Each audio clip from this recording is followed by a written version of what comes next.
Yamwachi biem samwa kwa Badwam TV Badwam dwumade no eso yada Apostle Dr. Nite Kotegwase eni nkwanshan sama ode bia no ma ye de du so ne Badwam kase nsam no ne etodwa wo mu bia wo beti ne adehye ya wo mo ete tesongo wo mo se nhwehwemu nkoso abayo so not mfie aduasa nwotwe a nipa bia bo ne tuo ne mamienu no ehia nhwehwemu ye de sansam no ebebro ene ya make say national security so abawramu akonya US dollars and go bats and counterfeit ahodo ewo warehouse bia ebe Sapeiman eno ne sembi na no pay me browse Adom TV Badwam kase o share live on Facebook/Adom TV extra go TV 280 DSTV 280 go TV 119 na fe ko YouTube Adom TV tube kwadomonline.com nsemwe eni bebre so egu ho medi afia amankwa tamaklo afia ni de mientie se de nsem ni chiremu ankasa etie adehye ya wo mo wo tesongo eno wo boko apa East mantam no emo wo mo stress empenfo nya hwehwemu mfa abayo asonno mfia aduasa nwotwe one ne mama yo mienu a wo mo susuo se nipa bia bebo wontu asa nipa koro no na wo mo ehye military atade mu nsam no Kasiano Edeba. But when they came here, they saw my father and asked him, that where's her brother? My father told them, if you don't have brother, they refused and beat him, wound him, and we sent him to hospitals. And they came back again, asked about my stepfather, Idris, that they want Idris. And I told them, we don't have any person called Idris in this house. And they beat me and my father.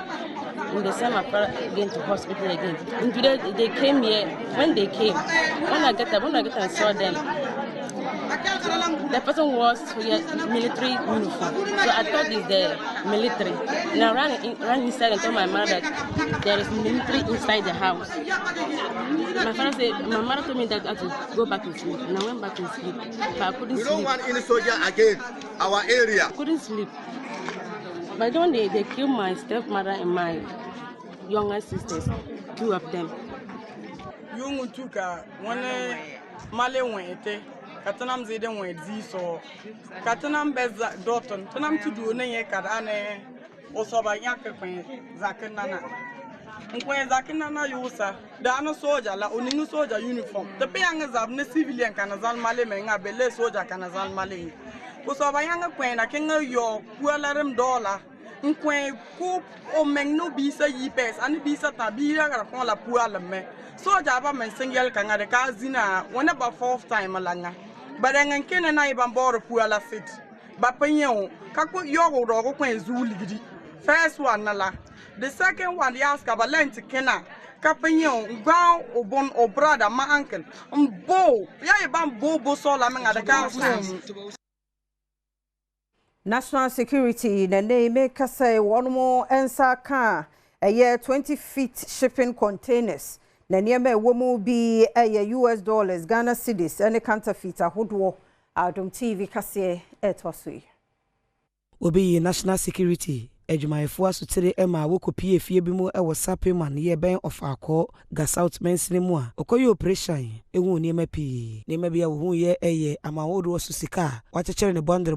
bebre na eye US dollars a wahehye ewo naka bi mu ede cement so akataso boxes bia wo bie so ewo operation ni mu so ehu amawodo susika ode plywood amantama no ede bidie eguswo national security Ejumaifo ensemo a wode beto abonte no kiremu a container mienu ena wonhunu nanso ogusua eye won hwehwemu kiremu se wo panipa nan bi dendenden a wosu se wo mo ena se suma se dwumadie wonim hu bi a panimpa ne din ya wonim aye alhaji nso eka ho enema bebre ena wokọ warehouse ya wo hunu ewo ho ebi eye sika kokọ ene sika eye dadakra de bonife ne counterfeit eye Ghana cedi 50 any 100 cedis and wachechere ne bebre afei asrafo entade a su se sa onipa yi edidi dwuma enso egu ho no mu boot eka ho bi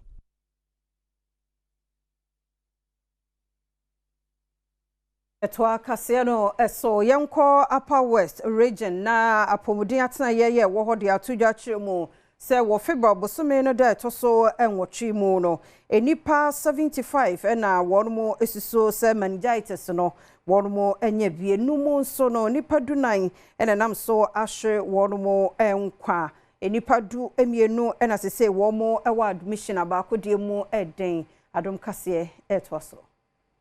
Upper West Regional Directorate at the Ababetu just say, or the four bosomenda net also watch a fin pinu any dunum ebe yeno. Naman for it was so num and was to say one enya cerebrospinal meningitis ya really be ama emudu nine ashre one kwa a woman temu honum manibono echiremu say enipa dumienu and as see a science one ya really more dinenti ugusua ewo ayaresabia wonum eja yareshe nam so ama Ghana Health Service ene asoye sharp muden hu sam so eden hihye bi egu akwan mu a wode hwe se de be ya yare no eso bete ewo mantem honom san hihye ebi ene se Director General etu enimdifo ama wonum akomantem honom a wokwa akoboa enimdifo a wonum ewo mensenim honom se de be ya obehwe no so yare no ano no da nchen ya Director General asan so ede atuja se obi biara obeba yare sabia yare ye no tutu say meningitis na se wonkra health insurance enya desi wo betu eskabia afei wonum asan so abie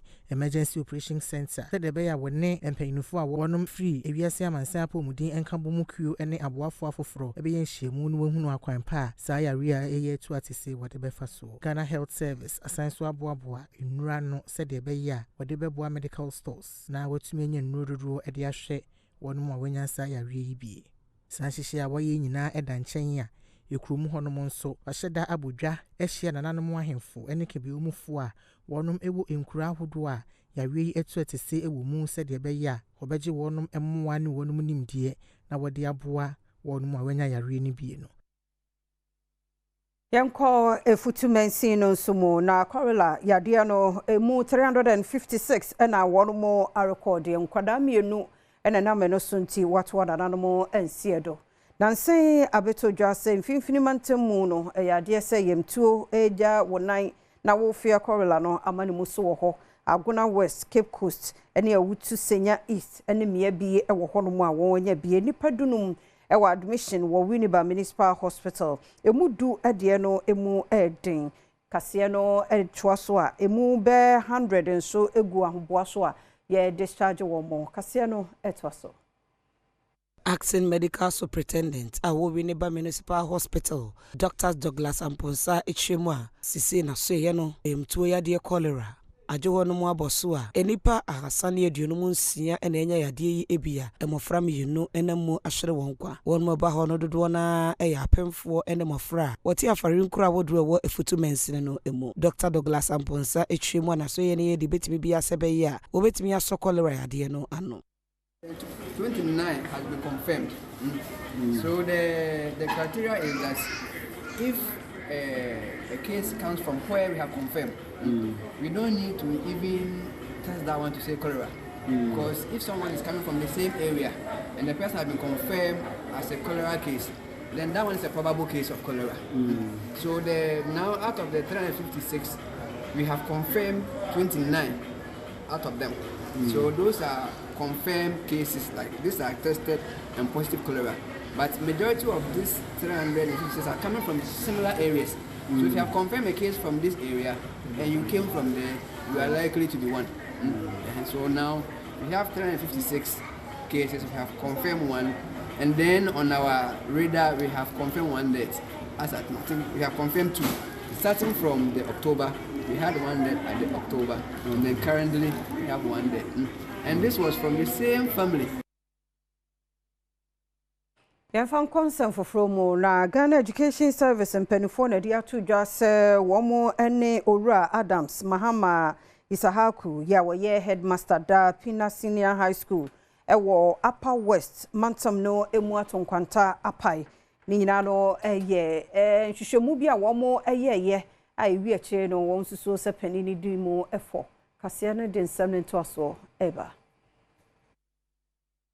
Ghana Education Service den krata abetuja watchere se Adams Mahama Isaku headmaster oda Pina Senior High School ano ewo etifedo atoyemantemu onfa ne dibre entuo kakra sentia wode sa hye yato panyini yeso eka nhwehwemu bia wo ye efa school feeding nuane bi okohunu se ewo Ora Isaku aban pick up a wodi ama no an na free p na senior high school eko waya wada ogifo boso be de toso ensia ade chen ya ena Ghana Education Service in krata beto abonti Razak Abdullahi Kora regional director woda GS ano ewo etifido atoye mantemo ensa hyasie ebeto abontene a ekire se opanyifa edibre entwo kakra na Ghana Education Service enyesa ensem nhwehwemu okiremu a enyese wo bone kwadu anase wo kire se wo difo na emum wo se nhwehwemu fan ekoso sebe yi a wo besi gina ye ne senti ode tu owura isaku anim se wonka na komanto ne yem na de obehunu wo nhwehwemu no achi no obema no so na so ate yenko chifu atimokwa na MPP amanyokuo no guso ebobo ho ahwede nti ama ntwodie ba won wakwan mu wa afrasa ba yetu ye no mu enu ache ye wie ya ese obi akwaka obi nsa wo ho kase no etwaso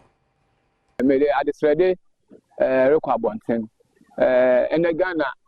lawyers for what about bibi anye freedom bibi anye free any lawyer kra kofa na consultant fee kra ampono or dey tua kakra amedimi yisika momode but lawyer bi a ofu dem case ono dem can human rights lawyers be now obeba busum the cause of damage no wa could court nti obeba be defending na yedi atu ya ono ankamenyi obeje pa no se lawyer fa no yisika sem nti emra ode ye nimu ye hwe manya mebeye enmenu ya de anamon bi enu onu dem but ye hwe manya mebeye ne maame antekaya ene yamane bo na twetwe enkomo a kyese wodi abato mpeso ya no so NPP mpanifo no eho ya pa esanse we esi ye no obi akora ema ekire emehwe sede ye ne ba no ehu titie ayame ya papa saso wo kodwo ba kwen no ni nimu no sami ba ne de ne kon akwaje saa kire ma no na wode ne ho abobo akire ma na mu kwaku no kwa NPP ni onfa bibia ba fie sankane ebase odi akon sa sanka ebase mbon ka NPP ni bimpo enwu sakwala no wo firi baabi na baabi enti wo mo apira bempo ayen kwotwe no abepem ne NPP ni bi entumi sifia Egusiwa ye NPP amanyokuo no wonu mo nsemu ye 2024 election no mo na wokọ dom kwabenya batom pesua no so a ene so concern NPP members wonu mo ewo ho ekire mo se womo ntiase de ntia wondi sancho no ntino womo de ehwe animu se de okopere yo Junior Michael Okwe na kwadro wantimi anya campaign nyina akeka ho wa aka kanema bibrabo mo nsuso se ka ho bi emancho eba wo akwam domi kwa benya campaign ya na fi no me de na me nim se campaign no mu ye me kra last me fi kuma se ba me hia o mu St John's na me ka so mu ton waduro u be hia o mu no mu na kwa ho campaign su ya nya no sa Junior Makwekwe we lazy ni trimu ya ne de won timi ni domi kwa benya nim so obedi domi kwa benya nim a adwumade a alikulum ya obabasia house to house churches junior tifie na obehunu onam cemetery obehunu onam kan what is that the auto adro campaign no mu ya domi kwa benya constituency any junior omagu yanimase etina ye ka kire his excellency Junior Makwekwe ana ne papa senior Makwekwe se yesra no constituency executive ye hia o mu biem his excellency Junior Makwekwe ye hia ne biem enu achi ena amanyokuo na chitaifo bi ene amane bo ne hwehwe nkomo a wonom nso ede tu dwa se kwan owura ne fa so ebontoa ewa abato mpesua no so honom no wonom ene anye ho nkura Mukredie ne perepere ye kwaso a do me kwabenya ye besa je yakonwa bag secretary ne ya ho no ma no ma nyina ne yesre wo mo ntwe wo mo ho na obi nso meye adwuma na do me kwabenya ye mfa yakonwa pan entena so ifreche ya man se che ya ma me won krofo a me di omo beboa mo me say okacha me se me ohye baabi obepia besinde ye ka che MPP from 24/7 aya do me kwabenya seat na won yesre sir. Consul here executive biam Michael Okwe Junior here ni biam because oba beje konya na collusion here no here constituency chairman secretary treasurer woman organizer and organizer edin ka ye to assembly ma aba mo say adihye yenhia ni enyi nipa ba ko say the MPP bedin kunim ewi akire no na nipa ba ko camp ba ko nipa bensia na challenge ye ho eno ni ye lose ye nya out of 8 no MPP nya 3 me can say sa aba no e ye warning signal to the MPP and Domi Kwabenya entire